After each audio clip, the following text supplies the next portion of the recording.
Now that you have hearing aids, how do you take care of them? We'll find out next.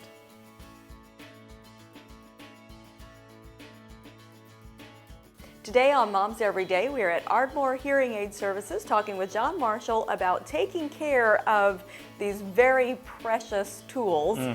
Now, you and I have talked about what you should take into consideration when buying a hearing aid, what's right for you. Should you take into consideration the kind of maintenance it's going to require? Well, yeah, and that's important too. And there's going to be maintenance on any hearing aid that you purchase. You know, it's just similar to your car. You take your car in for regular maintenance, oil change, air filter, and hearing aids are no different.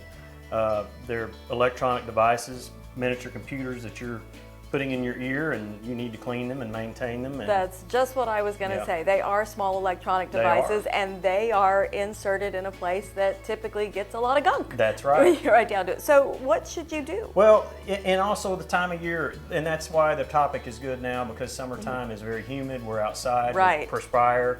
So those are things you want to, and there's different styles and models, but basically all hearing aids work just about the same.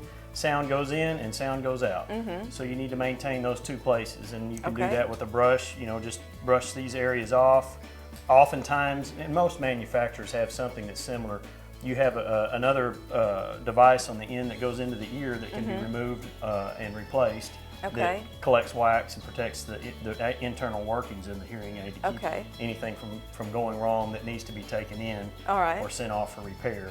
And also there's devices that you can put the hearing aid in that will help dehumidify the hearing aid and remove moisture from it. Okay, I'm looking at this little brush and it's got kind of a pointy end. I'm assuming that comes into play with one of the sound in, sound out locations? It does, and depending on what type of hearing aid you have, a lot of times with the hearing aid that fits in the ear, not so much with an open fit, but you have a vent, and that's what this portion is for, is to clear that vent, which allows air and sometimes sound to move in and out of your ear freely.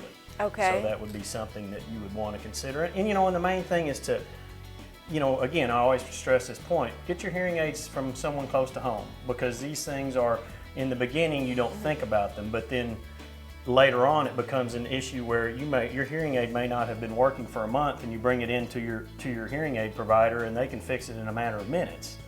So it's oftentimes usually an easy fix, but if you know the maintenance in the beginning and you do those things, it will increase the longevity and also how well your hearing aid And when works. we buy our hearing aids, say I bring my mom into you, you're going to show us how to do this? Definitely. And I usually show it more than once, because the first time's not enough. So I can understand that. Thanks a lot.